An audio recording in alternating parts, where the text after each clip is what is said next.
Hi, everyone, and thank you for joining us for the second week of CRISPRCon 2020. Welcome to any new participants who did not join us last week, and welcome back to those of you who did. I am Mallory Huggins of the Keystone Policy Center. Keystone, as some of you know, is a third-party, nonprofit, non-advocacy organization that for about 45 years has been helping to bring diverse perspectives to bear on decision-making in food and agriculture, natural resources, health, education, energy, and more. Our mission is to inspire leaders to reach common higher ground. We as an organization are based in Keystone, Colorado, which is the ancestral homelands of the Ute people, although I am based in Washington, D.C., on the ancestral lands of the Nacotchtank people, from whom the Anacostia River takes its name. We at Keystone are proud to facilitate CRISPRCon's conversations on science, society, and the future of gene editing. The mission of CRISPRCon is to create a unique forum of diverse voices across a variety of applications in health, agriculture, conservation, and more, although this week's sessions will focus primarily on gene editing and health. CRISPRCon is about conversation, not consensus. So we aim to highlight many perspectives and experiences, spark curiosity, build understanding, and share societal histories and other contexts that's relevant to decisions on gene editing technologies. 2020 is CRISPRCon's fourth year, and in this virtual format, we have 10 webinars and 5 themes over 2 months, plus additional discussion through our participant-led ideas marketplace. Through the entire series, we have a broad-ranging lineup of speakers and topics, and while we know that we can't hear from everyone and that there are perspectives missing, we do hope that our lineup helps to demonstrate the diversity of voices and issues that are part of the conversation on gene editing. This week's theme is race and health equity, which aims to address the relationship between race, or more accurately, racism, and public health, which is a connection that's been made obvious with the pandemic. Today, we will explore that relationship in particular, the relationship among race, gene editing, and COVID-19. And then on Thursday, for our Thursday panel, we will talk about opportunities to responsively innovate with the meaningful inclusion and amplification of Black voices in science, technology, and healthcare. Our theme for this week was initially envisioned as a theme for a full day in-person conference in partnership with Howard University right here in DC. We were planning to have it right around this time. And while we went virtual this year, we do still hope to have that in-person conference at some point in the future. And we are very grateful for the partnership of Howard University's Dr. Fatima Jackson, Jen Caldwell, and Carter Clinton, all of Howard's W. Montauk Cobb Research Laboratory. And we are also so grateful to our longtime advisor, Michael Friend of the Minority Coalition for Precision Medicine, who was our original connection to Howard and a partner on these sessions as well. We also want to thank our sponsors for supporting the mission of CRISPRCon and our ability to create these important conversations. Sponsors for this session are Corteva and United Soybean Board. You can learn more about this week's partners and sponsors and access featured past CRISPRCon content in our expo. And in particular, I want to point you to a video that was created specifically for this week. Vikma Hayes, who is a graduate student at Howard University's Department of Biology, created a video for us all on how CRISPR is involved in his research on the impacts of COVID-19 on African Americans. You can visit the expo to watch that video now, or, well, not really now, we're gonna do the session, but after today, after this session, or anytime between now and Thursday. We hope today that the dialogue brings out lively discussion and debate among panelists and participants. If you are joining us via the Hopin platform, you can use the stage chat, which is to the right of your screen, to submit questions for the panelists at any time during the panel conversations. And those of you who are joining us on YouTube will be able to watch the whole session live, but you won't be able to submit questions in that same way. We welcome divergence and disagreement, but please do be empathetic, curious, engaged, and respectful as you listen and share across various perspectives. Before we get into the discussion and introduce our speakers today, I would like to acknowledge that we initially picked September for our planned in-person event on race and equity because it is Sickle Cell Awareness Month. The potential of CRISPR to treat or cure sickle cell disease and what that means for health equity has been a theme across all of our CRISPRCon events. And our partner and advisor, Michael Friend from the Minority Coalition for Precision Medicine, will share more about that on Thursday, and you'll hear sickle cell used as an example throughout today's session as well as Thursday's session. All right, so at this time, I am going to begin inviting our moderator and panelists to join me on stage, and then I'll get rid of myself and we'll leave it to them. So first off, Rod McCullum is our moderator. Rod is a science and technology writer, contributor to Scientific American, Nature, Undark, The Atlantic, The Nation, and others. He is a former Knight Science Journalism Fellow at MIT, and he reports on the intersections of science, technology, medicine, and socioeconomics. Hey, Rod.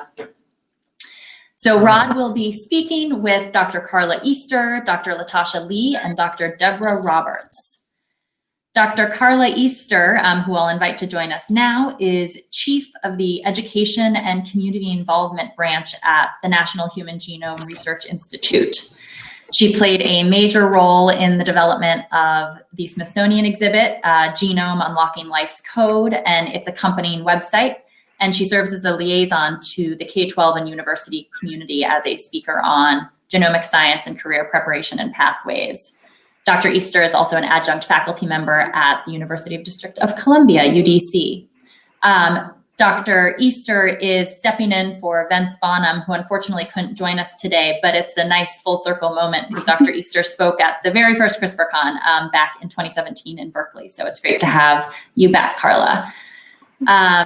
Next up is Dr. Tasha Lee, who is the Vice President of Social and Clinical Research and Development at the National Minority Quality Forum. Tasha is responsible for the oversight and implementation of research projects and programs that are focused on reducing patient risk and identifying optimal care to reduce health disparities and bring about health equity.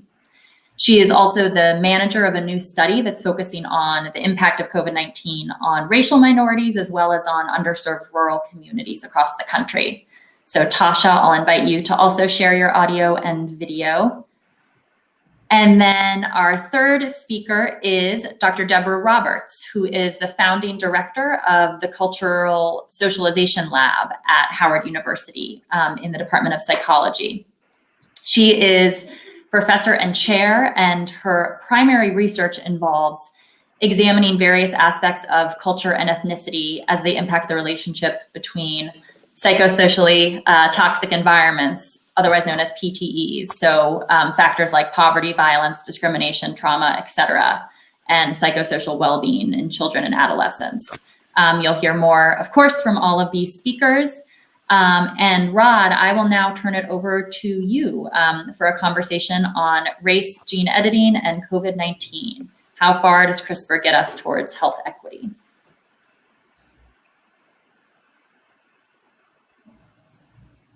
Good morning, Drs. Easter, Lee, and Dr. Roberts. Of course, everyone is aware that the COVID-19 crisis and pandemic is affecting everyone, but Black Americans and communities of color are experiencing the brunt of the crisis. We're hearing a lot about terms such as health disparities and racial disparities. Can we discuss what those are and how they are a factor in this pandemic, please? So I'm happy to kick things off as Mallory. Thank you. I'll kick things off as Mallory shared. The National Minority Equality Forum, in partnership with several of our partners, will be initiating a study around COVID-19 to understand the disparate impact on communities of color. And what we're seeing is tremendous risk associated in our communities. And I think it's important to note these challenges because there's a lot of misinformation out there. I'm, just shocked by some of the avoidance of the issue. But it's also a challenge because our communities are always faced or have been faced historically with a number of issues around equity in health and disparities. And when you begin to compound that with COVID-19, you see issues around comorbidity, mortality, and morbidity that really is resulting in increased death.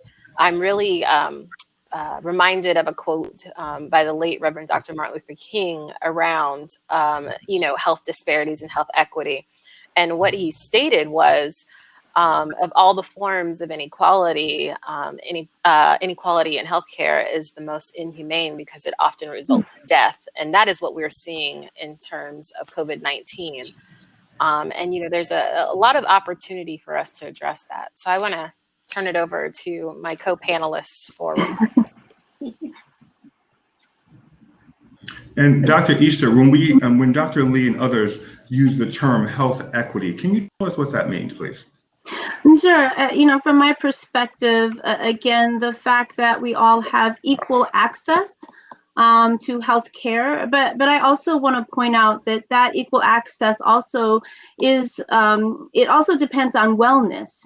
And so the ability for people to be well and, not to always feel that they have to access the system when they're in dire straits.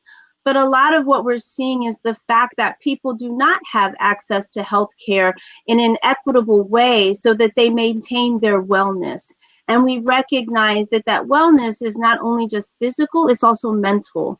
And that we are now seeing that the most vulnerable have become, the casualties of this, this pandemic, because again, we did not pay close attention to individuals with regard to not only, as I said, access to their health care, but I also just don't want us to lose the idea of being well. And that sometimes wellness can be as important, that long-term wellness throughout life, as being able to access that health care. So again, for me, these health disparities have become exacerbated by a system that has made the vulnerable even more vulnerable. Yeah, if I could, I'd like to. Dr. Roberts, can we?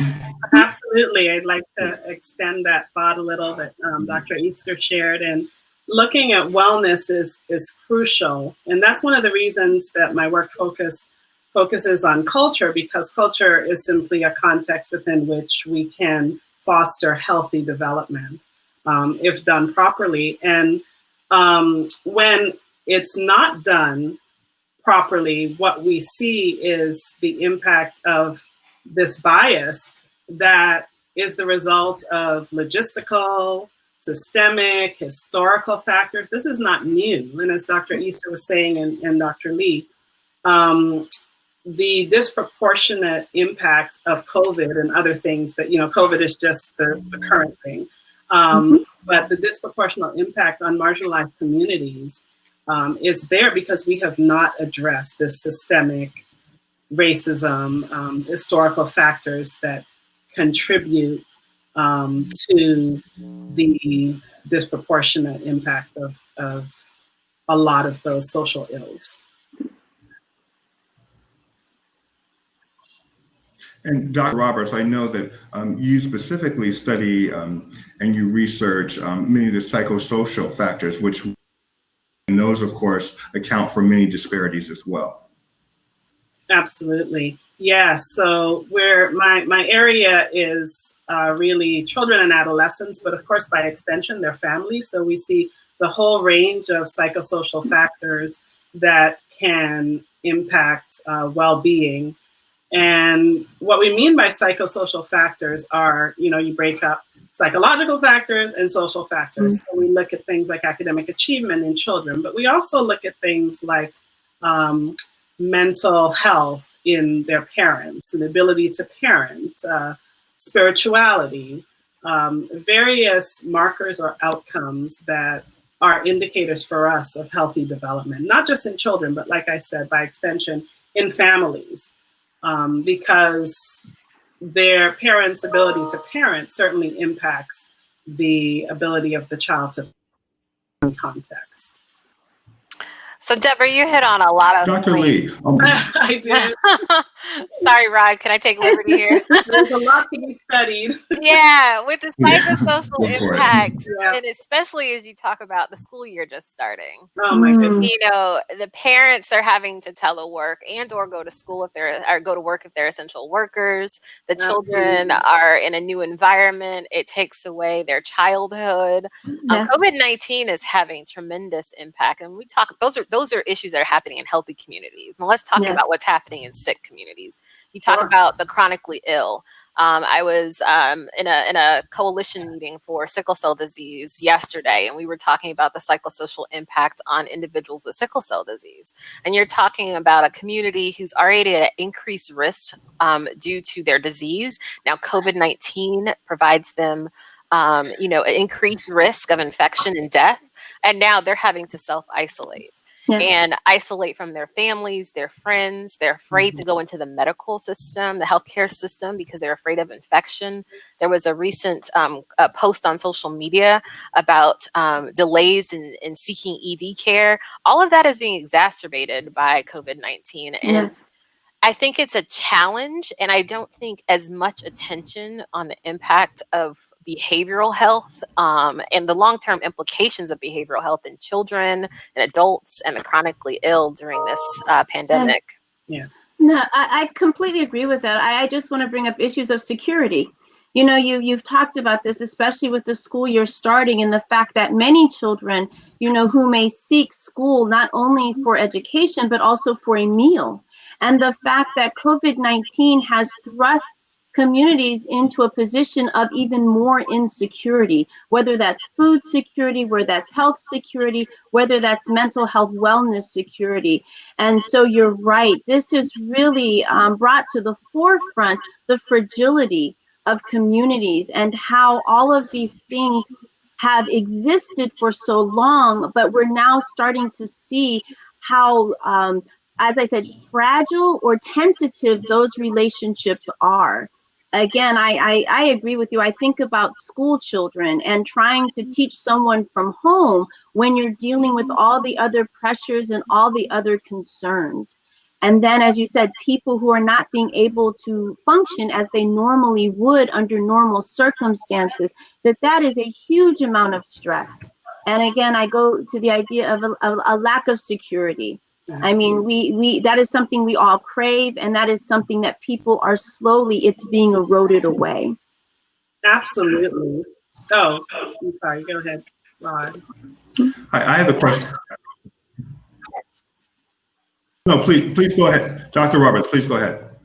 Oh, okay. There was a bit of a delay. I'm sorry. Yeah, I was just going to agree with the point that Dr. Easter made in terms of looking at insecurity, food insecurity, housing insecurity. That is really, really highlighted now. Of course, because my work focuses on marginalized individuals in the past, or, you know, traditionally.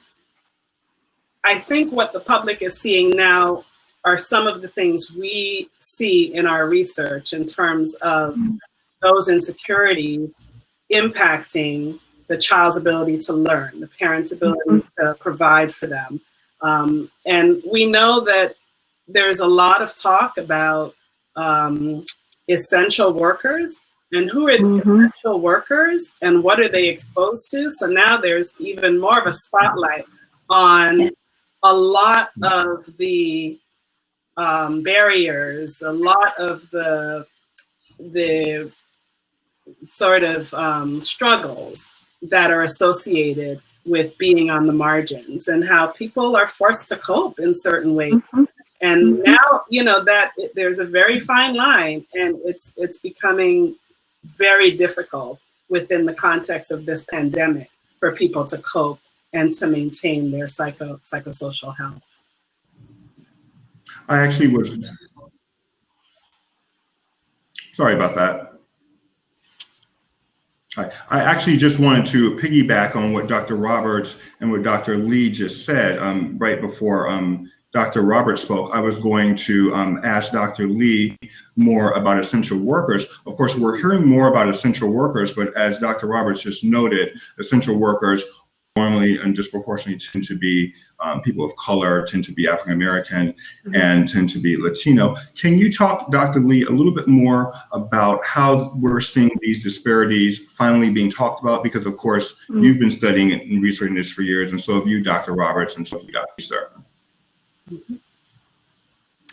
Yeah, and I think we have to take this, the topic of essential workers, from two lenses. Essential workers because they are classified that from, federal authorities and local jurisdictions, and those who are essential workers because they have no other means. We have people who are, working in the food sector, who literally are working multiple jobs, who are driving Ubers, who are working at McDonald's, and they are having to be essential because they need to put food on their families' tables. And regardless of who they are, if they don't have that privilege to stay at home, to quarantine, to take care of their physical health, I think they are all considered essential. And the challenges with that are unsurmountable. Now, let's take it from the lens of a person who's a healthcare essential worker.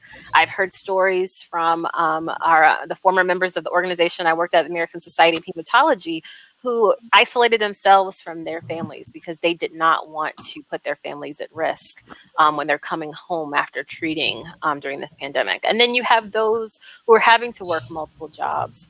And what does that look like for their families? Are they spending quality time? How are those children doing homeschooling? Because you have to realize this is new to all of us. It's one thing to sit a kid in front of the computer for hours at a time. And it's another to be, actively engaged. And that's a privilege for some of us. I like that you use the word privilege because indeed. Oh. Go ahead. Sorry, there's, No, go ahead, Deborah, go ahead. Oh, okay, yeah, I didn't want to interrupt Rod. Yeah, so just, contributing to the conversation. I think I heard the word privilege and I really wanted to speak on that because that is what I think a lot of people in society take for granted that, for a lot of these families, it's not a choice. It's not a choice. And I like the idea of thinking about essential workers with two lenses, looking at that from two lenses, because indeed, when you think about essential workers that are essential for society's survival, for other people to thrive, yes, there's one picture that comes into our minds, but then you think of essential workers that they're essential to society, but they have not been recognized as that for the longest while. And now, what are we going to do about it as a society where we recognize they're essential, but we don't provide them with the necessary resources or support for them to thrive in this society? So the onus is on us as a society. What are we going to do about that now? No, I completely agree with both my colleagues. And again, I do find it ironic that we often refer to individuals as essential workers, often are the people that we don't see.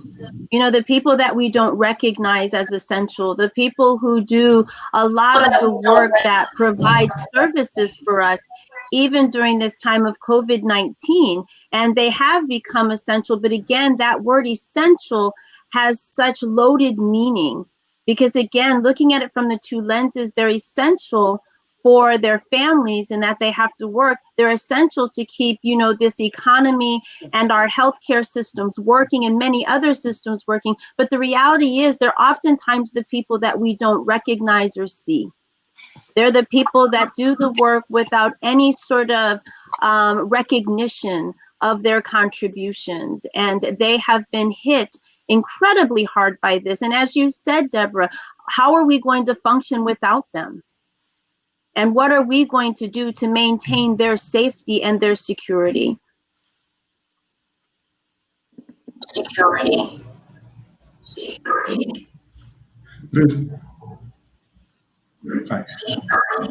This pandemic has also exposed another disparity, and that's the disparity in the numbers of African American scientists and physicians and researchers and clinicians, such as yourself. Talk a little bit before we just about the importance of having African American and minority people of color behind the scenes in science and medicine and research in this pandemic. Sure. Yeah, I can. Oh, yeah. I just wanted to say one thing about that, and that's the importance of feeding the pipeline. And so it doesn't start at the end point. We don't just all of a sudden wake up in the society and we have, an increased number of professionals and people that can contribute to science in a role other than being a subject or a consumer. We have to understand that it starts from elementary school education. What are we doing to empower students of color to believe that they can achieve some of these goals and make a significant contribution to society?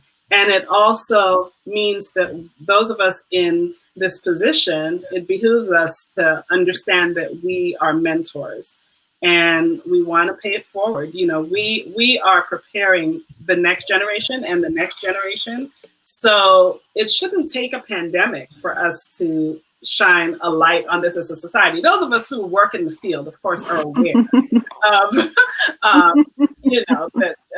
the discrepancy, the vast discrepancy. But we want to understand that we have to start from the beginning. And it's about feeding the pipeline at every level.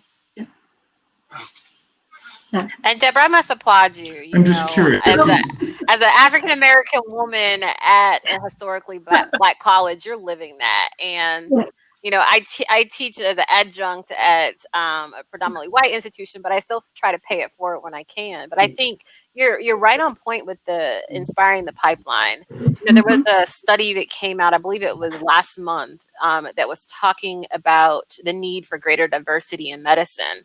And what the study was highlighting was that Black newborns were 3 times more likely than white newborns to die or have poor outcomes when they're cared for by white physicians. And Howard has an amazing medical school. We're losing a lot of our HBCUs. I'm a product of an HBCU. My parents were a product of an HBCU. And I feel like our HBCUs do a tremendous job at instilling the pipeline and continuing to make sure that next generation feels empowered. Because sometimes you can get lost in not see people who look like you. Absolutely. Even when I was in undergrad at FAMU, shout out to all those rattlers out there. But I did not have a lot of Black PhD instructors in science. And that was a little shocking to me to be at HBCU with not a lot of Black professors. But we have to instill that so that people can address this issue. And I think, Rod was getting at the point around racial concordance. And I think that's so important, both in research and in healthcare. And we're seeing those disparities even more stark now during COVID. Yeah, I completely agree. And, the work that we do within my institute really depends upon us thinking about the science literacy of, everyone from, all the way from elementary school and beyond. Because, again, science is empowering, and for people to understand the potential, their own potential, but then the potential of being able to have agency in these sorts of things. But I also want to just, think about the ideas of trust and the fact that when you see someone who looks like you or who has your experience or who has that empathy, you're more likely to trust. And so again, one way to build that trust among communities is to also build a group, a system that supports people of color in that are endeavoring to pursue scientific careers, because again, that is incredibly important. As you said, how many of us have been able to see people that look like us teaching our courses or treating our illnesses?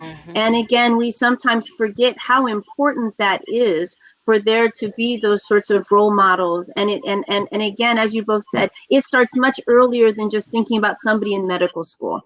We have to instill in people, not only are they capable, but it's their right to pursue these things. Absolutely.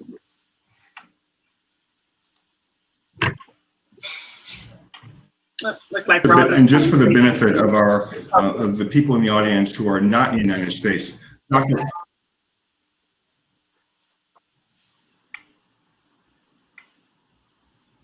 I'm sorry. Say that again, Rod. So just for the benefit of the people, just for the benefit of the people in our audience, Dr. Roberts, can you just explain quickly what is an HBCU? Yeah. Oh, sure. Tasha touched on it when she said even at an HBCU, she didn't see very many instructors of color or professors of color. So I think there is a misperception that an HBCU is a place where you only see Blacks or, you know, people who are brown and Black and so forth. But an HBCU is an acronym for historically Black college and universities, or colleges and universities. And the emphasis is on historically, because it came about after slavery and Reconstruction, so forth, where people recognized that there was a need to educate descendants of slaves. Because, of course, as we all know, because of the 400-year history of the enslavement of African people in this country, there were a lot of things that should have been rights, as Carla said. You know, they should have been rights, like being able to read or having access to an education, where that wasn't the case. So it started out with, you know, maybe some individuals who recognized that this should be something that was afforded to descendants of slaves. And so the birth of the historically Black college and universities began. But it's historically Black because now, you know, the majority of individuals on the faculty and the student body are not necessarily just Black. So it's open to everybody. It's a minority serving institution.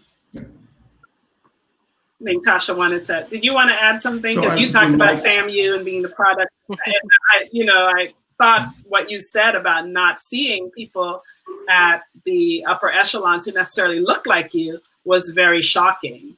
Yeah, I came from this view that I thought that every professor was going to be African American, and that wasn't the case. But I did gravitate towards my African American professors because I felt that they saw me through the lens that they experienced in life and shared with me, the challenges they face and prepared me moving forward. And I know our conversation today is about race and equity and health. But that's also about race and equity in education and academic attainment. And I think that we're still challenged with that. I know there was an old AAMC study that talked about African Americans in the medical system, and that especially Black males have been falling off. And a lot of that has to do with programs that are not in existence any longer. I was fortunate to be involved in several programs aimed at African Americans in science and medicine, and that was through the late Congressman Louis Stokes. And that's actually what brought me to DC, was a Louis Stokes Health Equity and Policy Fellowship. And a lot of those federal programs no longer exist, and that's why we're seeing these changes. And so I just wanted to put that little policy plug for supporting HBCUs and supporting African Americans, because I know there's some people out there, and I know my dad's listening, so he's a former legislator in Florida, and they worked on some HBCU legislation. And I think it's really important for all of those out there in a policy lens to really take this into account. If you're really focused on health equity, you really have to focus on ensuring that there's a pipeline of individuals to address those challenges. Yeah, I think we've been lulled into a sense of security or comfort that, we don't need that anymore. We don't need HBCUs. We don't need specific mandates where we are making sure that everybody in society has an equal opportunity to be educated, or equal access to education, to a good education.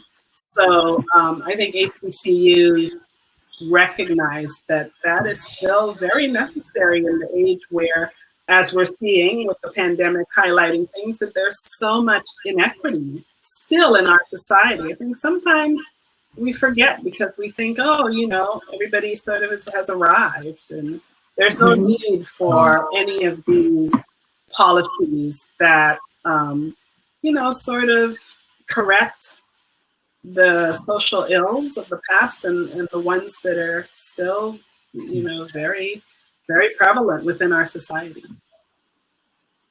It's not a handout. If anything, it's not a handout. It's a right to correct some things that have happened in the past.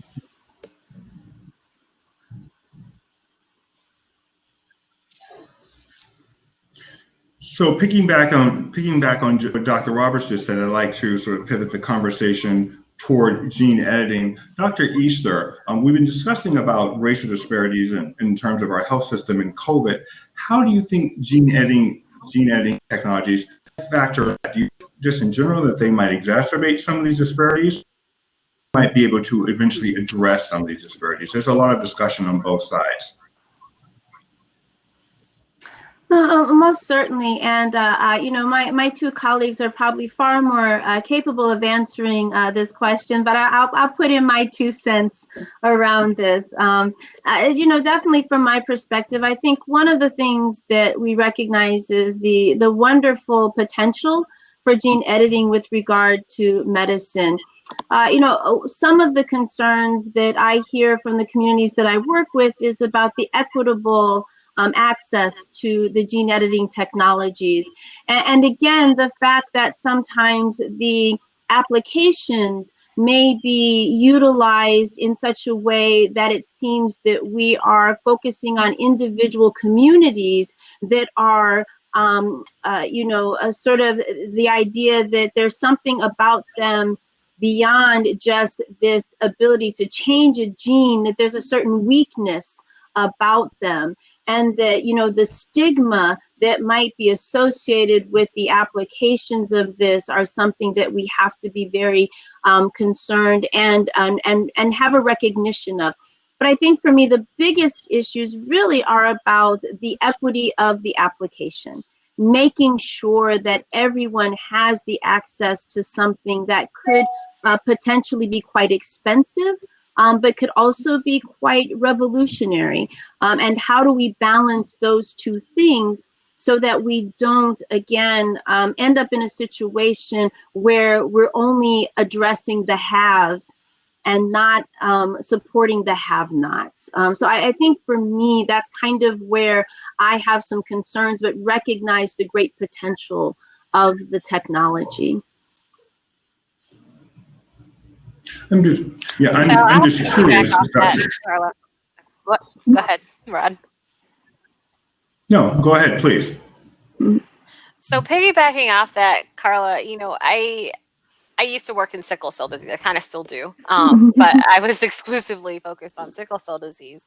And I think as you talk about those different communities, it's necessary for us to really discuss somatic versus germline. And I think an understanding of that is really important for individuals to understand how this technology can be utilized. Because currently we are really focused on somatic mutations or somatic changes and somatic editing.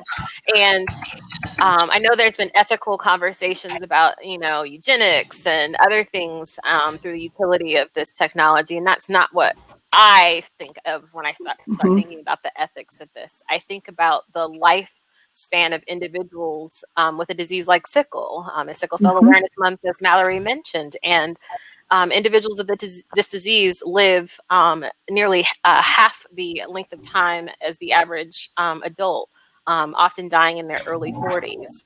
And so it's important to think about access. It's important to think about, the biomedical ethics. You think about autonomy, non-malfeasance, beneficence, and justice. Those are all very important as we talk about how we can achieve health equity, because it's not that we're trying to go in and eradicate, a particular population, because in sickle cell, I mean, it came about through an evolutionary advantage of those in Africa who inherited the sickle cell trait and was able to really overcome the challenges of malaria.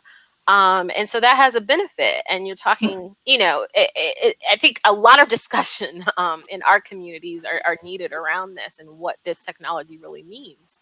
But access is huge. Costs, we're talking, and some of these new technologies, $1 million+. I think the ocular one was $1 million per eye, so that's $2 million. And communities who have, low, let's talk about the social determinants of health, low ESES, not all, but how are they going to get access to this? Are we creating a situation of have versus have-nots? And are we actually providing justice for those? Because this is a social justice issue when you start talking about many of the diseases that affect communities of color. Yeah, I agree completely with the fact that you're saying access is key. And again, this shines a light on the inequities, because who are going to be included in the studies? Who's going to be privy to the new knowledge that is gained from some of these studies? Who's going to benefit? I saw a headline. I was just sort of looking at Nature, because gene editing isn't my area necessarily. And so I was curious when I was asked to be on this panel. I was like, well, let's see what's going on in the rest of the world, with this. And 96% of genomic studies in general are conducted in European countries. And again, we're not represented in terms of, we don't really know the efficacy of, some of these things are in our population. That's why it's important to diversify, diversity and inclusion at all levels, not just consumers, not just subjects, but PIs, principal investigators, people who have the resources to conduct the research and then disseminate the findings. Because you can recruit participants into a study, but if you decide that individuals of color or people of color are not, their findings aren't consistent with that of your general population, there might be a tendency to just kind of throw some of that away. I found some evidence of that and not analyze the data in a way that would sort of skew, the results in a manner that you don't want. So, without getting into all the technical things, it really, like Tasha said, is about access to being included in the studies, access to the information about, what this is, what is gene editing, and access to results that can potentially be beneficial. And it's all about our outlook. It's all about changing our mindset about who is deserving and who's privy of some of these things. Where is our focus when we're talking about research like this? If you look at a map of the world where they talk about regulations on CRISPR or CRISPR regulations around the world, what struck me is that the continent of Africa, no country was represented. So there are regulations. Canada is moderately, sort of regulatory. The United States is more so.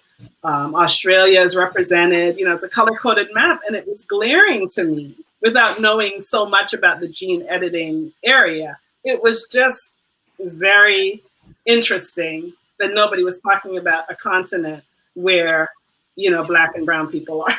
So. And Deborah, there's a comment in the chat that is really talking about Africans and Afro people and how those perspectives of those groups may impact their ability to explore and, even be able to be treated by some of these approaches. And I must give credit to the NIH. I know they really just started a new initiative in partnership with the Gates Foundation. And that's focused around sickle cell disease. But I think, the Gates has an interest in gene editing in the context of HIV and other communicable diseases on the continent. And I'm hopeful that those efforts will provide health equity to where disease is having some of the most tremendous impacts, especially the communicable diseases and even inherited diseases like sickle.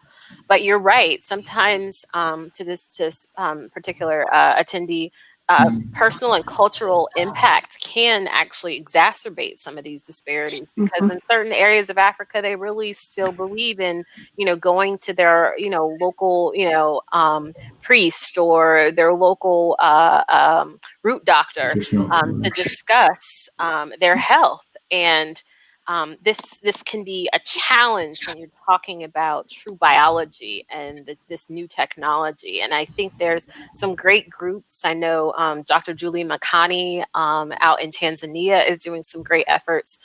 Earlier this year during COVID, she had a discussion on the continent about the promise of gene editing and what that could look like for them. I have a question, just so we can all be on the same page. Dr. Lee, a few minutes ago, you said something very interesting when you were discussing CRISPR gene editing. You said somatic versus germline editing, just so we can all be on the same page, and so the audience can know what you're talking about. You're actually talking about making changes to the genome in reproduction, right? I'm not at the Institute for Genetics. I'll pass that over to Carla. Okay.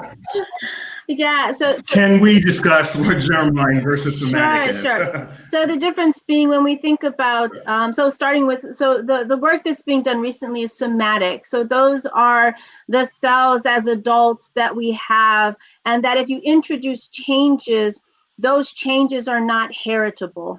So you make a change in an individual and they are benefited by that change, but their offspring are not benefiting from the change because the gene editing is not done in the germline cells. And so the germline cells are those cells that then are passed on. That these are the things that you, if you make those changes, then your children, your offspring inherit those. And so to date, the work that we're doing is all at the somatic level. And in fact, there has been a lot of controversy about work that has been done at the level of the germline, which is, to my knowledge, prohibited. But again, you're right. Let's be on the same page, recognizing that the changes that gene editing to date, the changes that we make do not affect the offspring of the individual for whom that change is made. Thank you for that explanation. Of course, you said something very interesting. You noted that as far as we know, it's prohibited here in the US and I believe next door in Canada as well.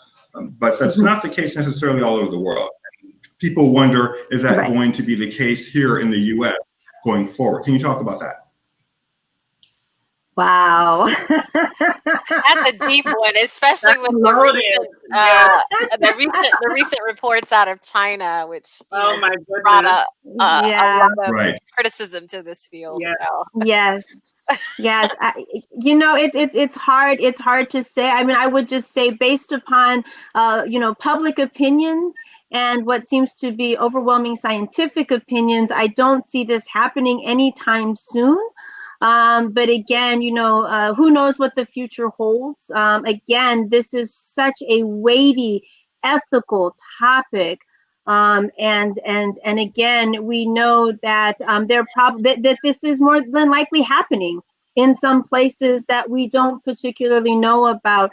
But again, those are such heavy questions and are laden with so many issues. Certainly, what are the long-term effects if you do make changes in the germline? Do we really know? Is one change just one change? So I wish I had a crystal ball and could tell you more about where we're going with this. But I think my colleagues and I will probably be talking about this for many years to come, because it will be a topic that continues to come up as we start to think about the technology and as it advances. Yeah, I agree. I think it's really important to watch this dialogue on the regulations around the editing in the germline. Because of course we all mentioned the China studies, and there are some children apparently, their offspring where they'll have to follow these individuals for many, many years to see what the real effects are. But we do know, as you were saying, Carla, that there are probably some things happening here where regulatory or governing boards haven't, sort of caught up yet. I'm reminded of the Tuskegee study. Granted, the common rule and the Office of Human Research Protections wasn't set up yet. I mean, of course, it came as a result of egregious things like the Tuskegee study and other studies where patients or subjects' rights were violated. But it took 40 years or more for them to stop that and recognize what was going on. That's unconscionable. Right. Even when they knew there was a cure and society was benefiting from penicillin, they didn't stop the study sort of because they wanted, in the name of science, essentially to advance science. So who's to say there aren't some rogue individuals? I mean, I don't, we're just throwing it out there because, like you said, it could be there. You find a little nugget in your findings and you get excited and you push it and push it and push it. And it's particularly important because a lot of, like the Tuskegee study, where a lot of these sort of rogue studies occur are in communities where they're not informed. They're not informed or adequately informed. So we want to keep our eye on this conversation for sure.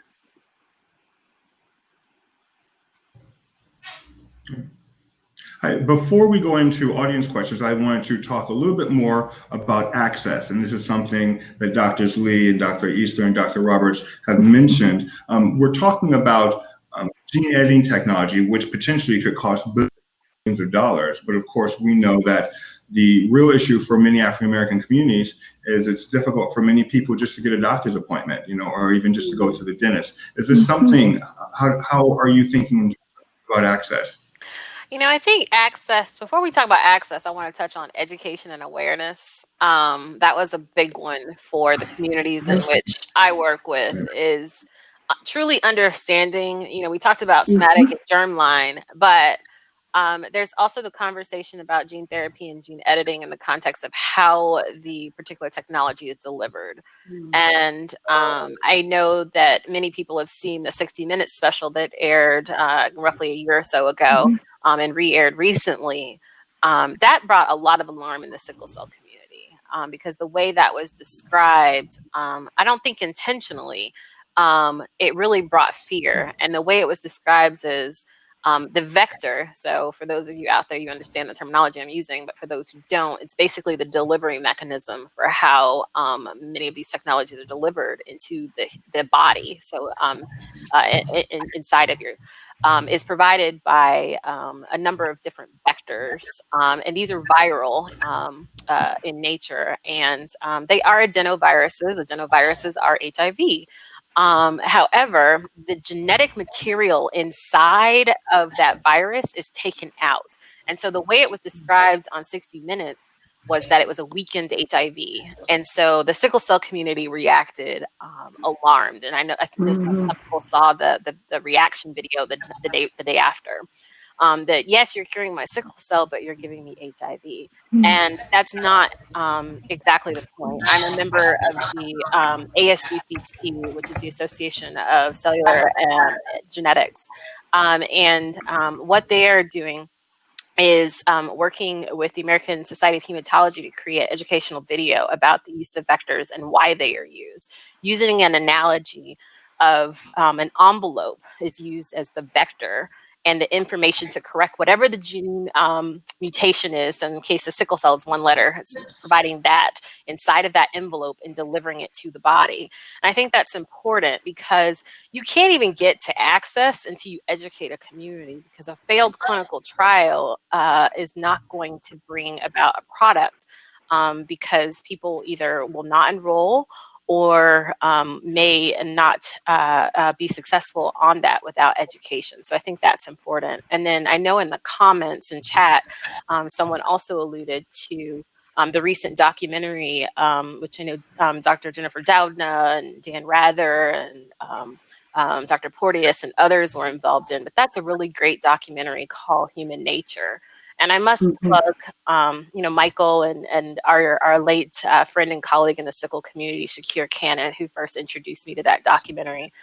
And if you haven't seen it, it really provides the context of CRISPR in helping individuals understand what that technology is, and follows a young, courageous man, I think he's 13 years old, with sickle cell disease throughout what is his name? David Sanchez. And so David shares his story about what sickle cell does to him. But I think it's really important to talk about that in access. You have access through clinical trials right now, but what our federal partners, especially our payers and CMS, since we know, talk about social determinants of health, many of the individuals and communities of color are insured by Medicaid and Medicare. How is Medicaid and Medicare going to address this? What is our policymakers doing to ensure that access is available, similar to what we experienced, 5-6 years ago with the new hepatitis drugs, ensuring that communities of color have access to curative therapies, I think is going to be essential. That was a long, to do, but I'm sorry, I got on my little soapbox.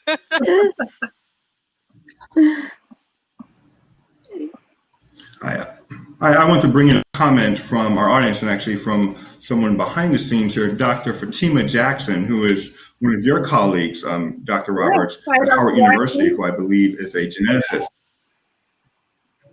who is a very esteemed geneticist, notes that access is huge, but additionally, we need to consider the long-term implications of the application of gene editing technology. Gene editing decreases population genetic variation. With populations with high levels of genetic diversity, gene editing may be more complicated. I think this is something that Dr. Lee was just mentioning. That's a very great point, Dr. Jackson. And, one thing we haven't talked about in the US, and I'm not sure, honestly, what other countries are doing, but the FDA is requiring all gene editing and gene therapy therapeutics to undergo a 15-year mandatory follow-up. So a phase 4 study following those individuals, because we don't know what that means long-term. And, genetic diversity is there for us to ensure that we are the best selves that we are. However, sometimes it does result in disease. And are there applications such as, CRISPR that can address this? And what does it really mean in terms of the future of the human species? Yeah, I just wanted to comment on the something that we had talked about earlier, where diversity and inclusion is important, and it's connected to this as well. So the more we include individuals from diverse populations who may have, more genetic variation, the more we understand about how this process can impact individuals, them and others, long-term. And I say and others because, I was reading about a study where I believe it was an indigenous, they had a higher sample of indigenous individuals in some of these genome-wide association studies than normal. And until they examined the results of the impact of some variant, a gene variant, on different outcomes in this particular sample, they had missed in their European sample that this variant is connected to height and other things. So if we don't include individuals from other races, ethnicities, and so forth, if we don't diversify the sample early enough, we miss some things because we're assuming that the main focus is on people of European descent and we have all the answers there. But it may be the other way around. We may be, including people from diverse populations, may teach us something about the entire population and we can generalize. So we have to make sure they totally miss that. And then they realize that this same connection between the variance and height was indeed present in Europeans, but it was at a much lower rate, but it was there. So yeah, I think this is another example of why diversity and inclusion is important, even in gene editing.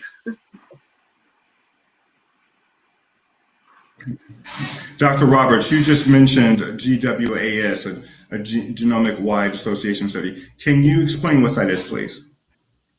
Oh, not well, from my limited understanding of it, and I think I'll throw the baton to Carla for that. It was just my entree into understanding why it's important to look at diverse samples. But my understanding of it is that, there's a,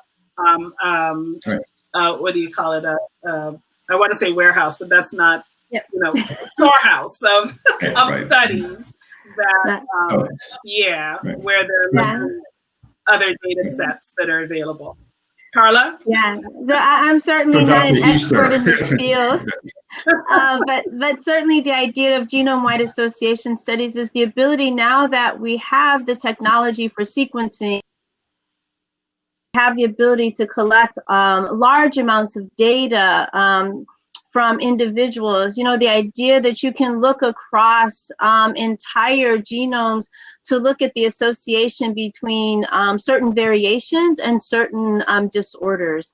And so, and what we have found oftentimes with these genome-wide association studies is that it may not just be one gene that is involved in one disorder, but, multiple genes, or even one gene involved in multiple disorders. And so again, the power of genome-wide associations is really in the numbers. Genetics is really about, it's really numbers. It's about averages, it's about statistics, it's about, this gene seems to be associated with this sort of disorder. And so what you really need is to have large populations of people to be able to be confident in the assignment of particular genes and their association with particular disorders. And as Dr. Roberts pointed out, to date, many of these genome-wide association studies have been quite homogeneous, or at least not quite diverse. Right. And so we have very little representation of diverse communities. And so what you start to see is these association studies are based upon a limited set of individuals with similar ancestral backgrounds. And so the idea being that in order to have more confidence in, what exactly these association studies are telling us, you need to diversify those data sets. So I hope that's a helpful and very elementary description of genome-wide associations and the need for diversity within them. So the genome-wide association studies are not accurately reflecting society, just like the clinical research studies with vaccines, for instance. Exactly. Absolutely. Dr. Easton. There's some really great work, though. I do want to applaud, the NIH for doing, the All of Us research program, which really aims to look at diversity in our population. As we know, we had the Human Genome Project, which primarily was a project that focused around, Caucasian and majority populations. And I think this new effort really has the ability to look at the diversity that we have here within the United States. As Dr. Jackson mentioned in the chat, African and African Americans and people of the diaspora have some of the greatest genetic diversity of anyone on the human planet. And I think it's important for us to understand that diversity and how it impacts the disparities that we may face, but also some of the advantages that we have evolutionarily. I do want to kind of go to one question that I saw in the chat, Rod, if we could, but there was a question about interest in investments in diseases that adversely or disproportionately affect communities of color, and how CRISPR can address those. Circling back to our topic of health equity, we start looking at some of these diseases that are impacting communities of color. There has historically not been a lot of investment in those diseases. And I think it's important for us to recognize that, sickle cell is on the forefront of CRISPR technology right now. And I think that it's long overdue. It's, the first molecular, quote unquote, defined disease, because it's one single point mutation within the genome that results in, drastic effects throughout the body. And if we can understand this simple disease, it can be applied to a multitude of diseases. And so that's one example of how CRISPR is hoping, at least I hope the intentions are pure, of the researchers doing this, to really provide health equity to individuals suffering this devastating disease.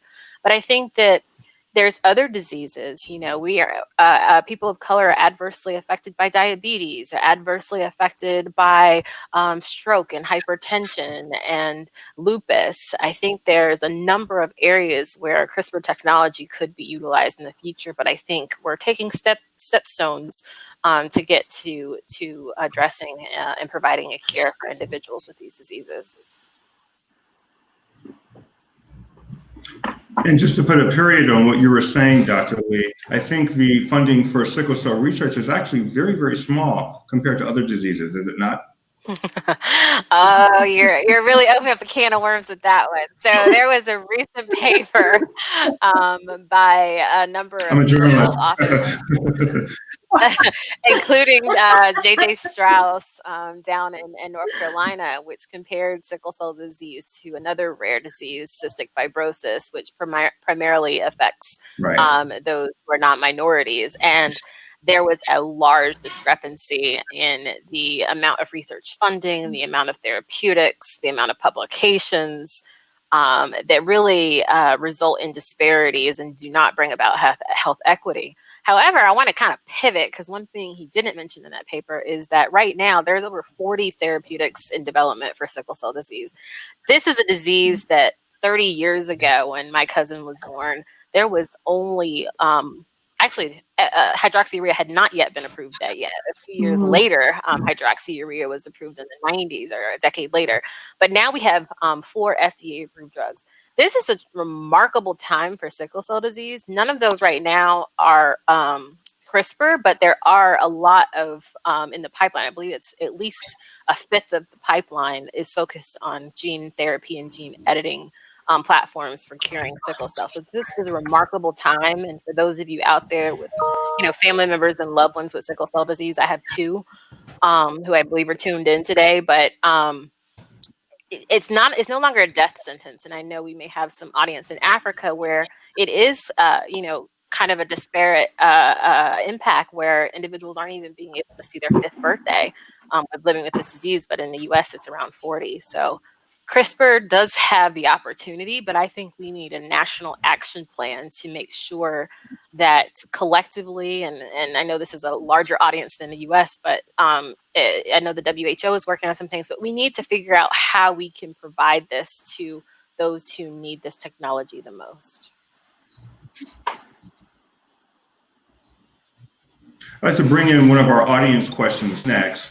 And this is, as I said, from our audience. And the question goes, we heard last week from Indigenous speakers that many in their community aren't contribute Indigenous genomes to the broader scientific community because of not knowing how it would be used. How do the speakers think about the balance between the importance of diversifying data sets versus lack of trust for what will be done with the data? Possibly this harkens back to the Henrietta Lacks, story.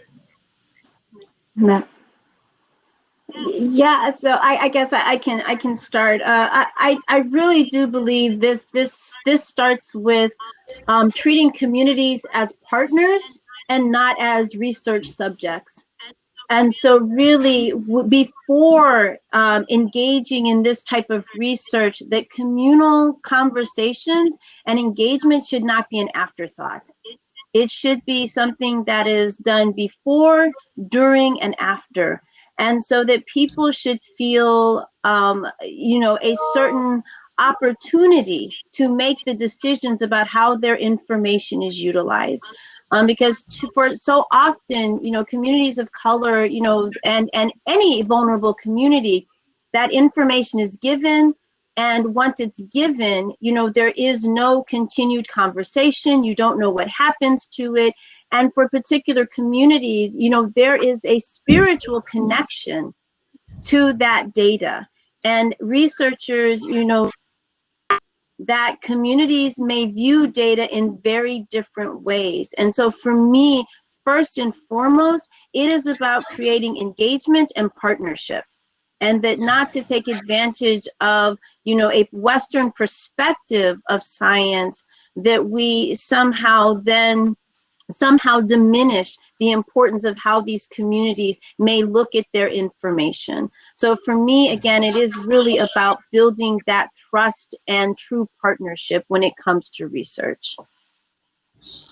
Yeah, I couldn't agree more with that. I think it really starts with having some transparency and definitely enforcing the regulations of the governing boards we now have as a result of studies that contributed to mistrust within communities of color. So, informed consent, making sure that the individuals who happen to be subjects in the study, once they have been engaged in, what the study is about, to make sure that they are fully informed before they give their consent, that you consider that they are respected. They're basically the tenets of the regulatory or governing bodies, but they're there for a reason. And what does respect mean? As Carla was saying, it means respecting their spiritual beliefs. It means respecting the fact that what they might consider the outcome of the data to be may not be in sync with our scientific, aspirations. And understand completely whether the benefits outweigh the costs or vice versa. Are we putting people at risk, particularly people of color, in a disproportionate manner? Are we putting them at risk in order to advance our science, but there's no benefit to their community at all?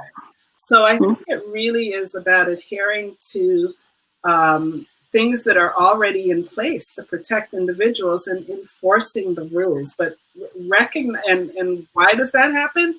It happens because you recognize that people are deserving and that one group is not superior to another group. So it basically is your outlook on the importance of everybody's culture counting. Yeah, and I think, around that issue of trust, there, in the opening remarks, Mallory mentioned that NMQF is launching a study on COVID-19 and the impact on communities of color and especially those in rural versus urban environments. And one of our new partnerships, we became a member of the Genetic Alliance. And as part of that, we have a real strong commitment to a program they launched called PEER. It's promised for engaging everyone responsibly. And that really takes at the center of our research is that the patient and the individual with the disease is at the center of what we do. So patient centricity. And that while we will be generating data on their genetic samples and the things that they provide to us and sharing that data, it's ultimately that individual who has control to access of their data and for what purpose. And I think that this is an opportunity to share with Indigenous peoples that there are programs like this that don't abuse and misuse their genetic, history and the impact that, their community has since they have been disproportionately impacted by COVID-19, by a number of different diseases. When colonization happened, their genetic pool was literally wiped out due to disease. And I think it's understanding of what happens in those respective ethnic and racial minorities is going to really revolutionize how we treat in the future. And of course, Dr. Roberts mentioned earlier the concept of informed consent. If I'm not mistaken, the concept of informed consent, somewhat evolved after the Tuskegee experience, which again had to do with our community, African American communities. Yeah, they just decided that they wouldn't tell the men what they were really doing. So that's a just glaring example of not even uninformed consent, but like there's passive consent in some cases, but that's not even passive, that's just lying and sort of including deception to a certain extent. So we want to make sure that those are things of the past. And actually, I don't even think passive consent is something that can be used anymore. It used to be used in the past, where if you didn't say you didn't want to participate, then by default, the researcher included you. That's passive consent. But so it's not necessarily the same as deception, but yeah, we just want to. There's no need for it. Just eradicate. Give people the information. Assume that they are competent enough to make an informed decision, and have everybody be part of the discussion prior, as Carla was saying. Engage people before, even before you design the study, to the extent that that's possible. I'm a big fan of focus groups and, mixed methods research, because I like to engage the communities in terms of what we're developing. Who am I as the researcher to say I know what types of questions? Sometimes I don't even know the right questions to ask until I engage the community. And that's the beauty of having diversity at all levels. We need more principal investigators, more researchers, so that we know what types of questions to even ask. Around consent, there was I think a 2018 Health Affairs article that found that there was a disproportionate enrollment of African Americans in studies that don't require informed consent. And that's problematic, because those types of studies, and that was in Health Affairs, I believe, yeah. And so what they found is that most of those studies, one, are used in emergency situations where a person can't consent, and two, these trials really never really publish their information, which is problematic, because that gets to the point of trust.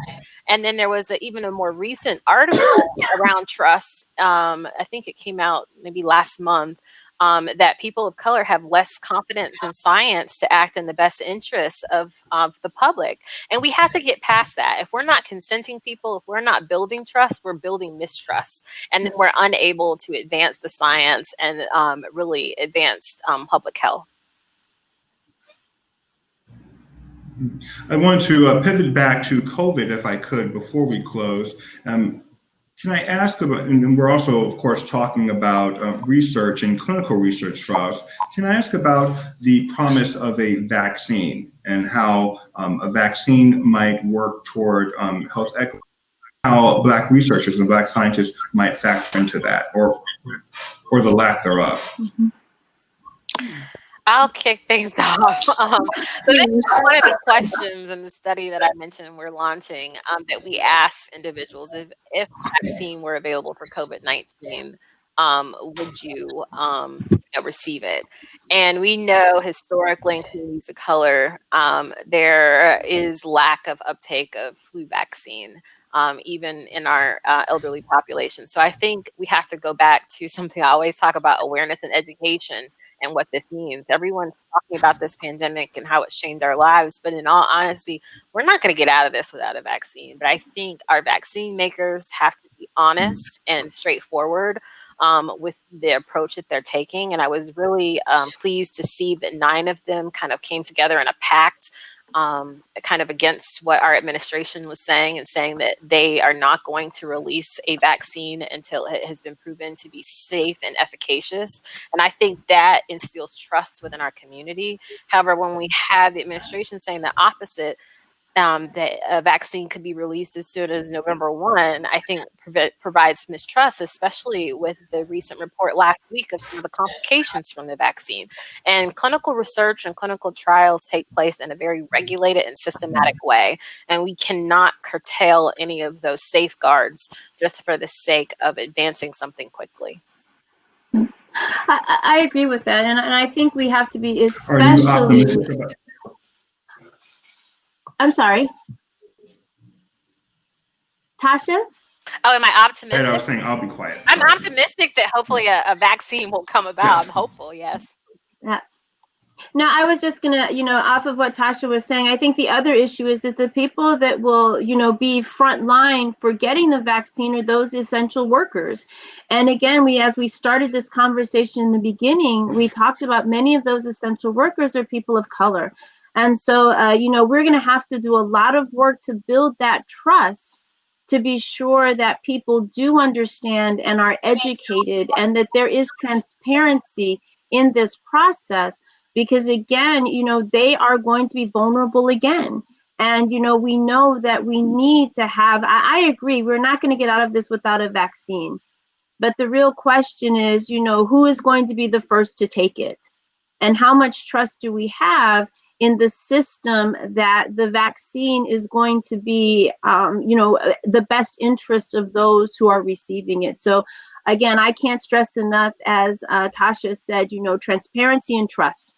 And really making sure that this is a concerted effort and that we can all get behind the fact that, we're all in this together, and that everybody could benefit from this, not just a few, but that everyone has a vested interest in making sure this process goes as well as possible.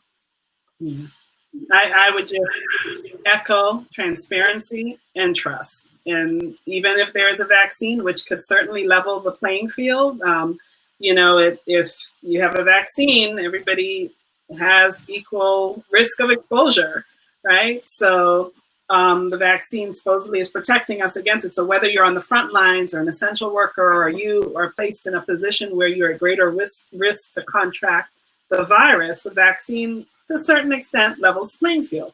But if you don't have the transparency and trust, the individuals who could most benefit from the vaccine are not going to take it. And so it's not going to help with health disparity concerns. But so again, transparency and trust. We have our work cut out in terms of gaining trust and sustaining the trust of communities that have rightly developed a sense of mistrust in the scientific community over decades and decades. So we're working slowly to regain that trust. And as we said at the beginning as well, it also is important for individuals in the community to see people who look like them who are making these important decisions. So.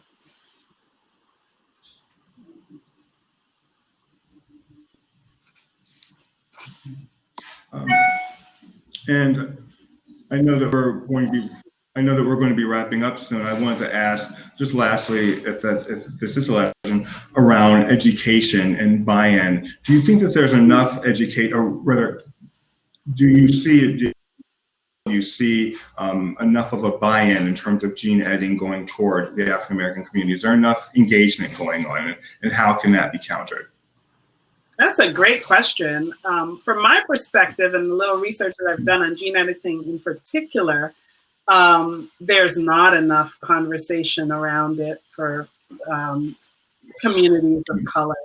And even in the, Tasha is sort of giving kudos to NIH, and for them, that's great. The increase of diversity in studies like this, that's wonderful. We want to see more of that.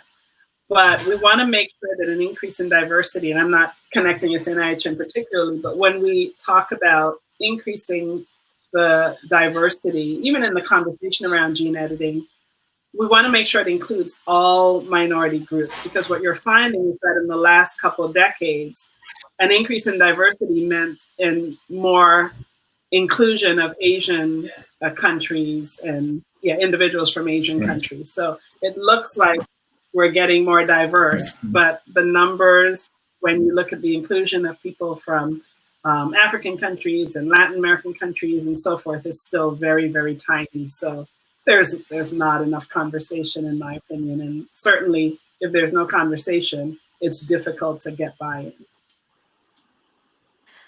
So I think, more is needed, but I want to applaud, and I'm typing away, so sorry if my face got a little stiff there, but the American Society of Gene and Cellular Therapy, ASGCT, is doing a lot around awareness and education.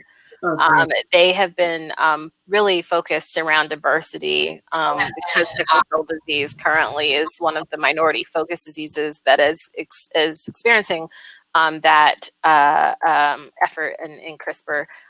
They are launching this month for Sickle Cell Awareness Month, an educational video around that.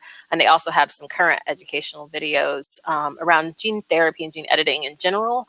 And this one's going to be more specific to sickle cell. And I'll put the link in the chat. That's great. And I'll agree with my colleagues. I think we need more discussion and more education. I'd like to see more grassroots discussion of this, not only just thinking about the certain diseases that are now being applied, that gene editing is being applied to, but people having a basic understanding of the science itself. And so again, I would like to see more discussion, as I said, at a much more communal and grassroots level, so that we know that people at all levels are being involved in the conversation.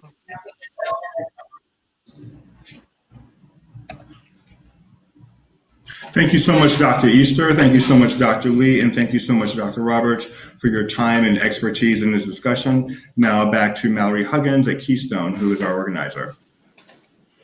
Hi, everyone. Thanks for that great discussion. The final comments were reminding me of something we talk about often with CRISPRCon, which is that everyone has a stake in the future of gene editing, whether they know it or not.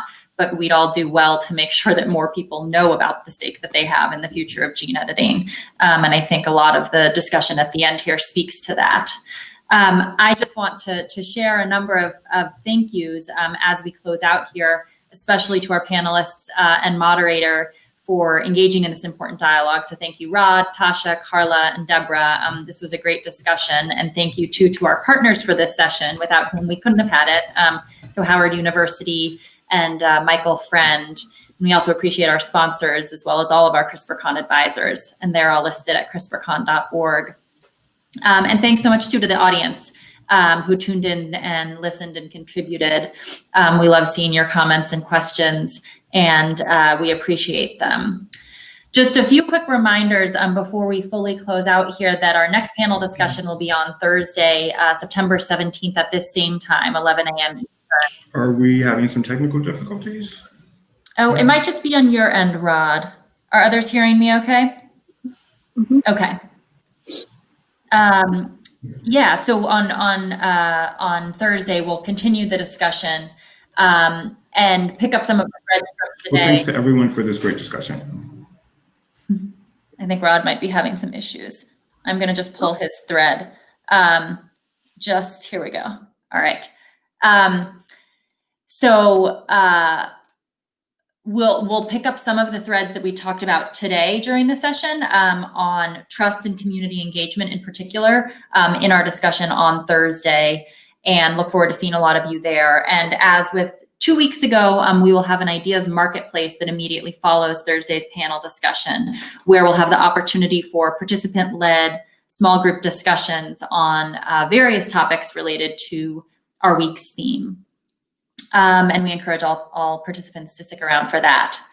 So that concludes our live content for today. You guys are invited to explore the other areas of the conference, and those will be open until Thursday. You can meet fellow attendees in the People tab, or use the networking feature to have a virtual coffee break with another participant. And we also have the expo available, which has some background information. And we actually just added a video on the difference between somatic and heritable gene editing, somatic and germline gene editing, for those of you who want to learn a little bit more about that.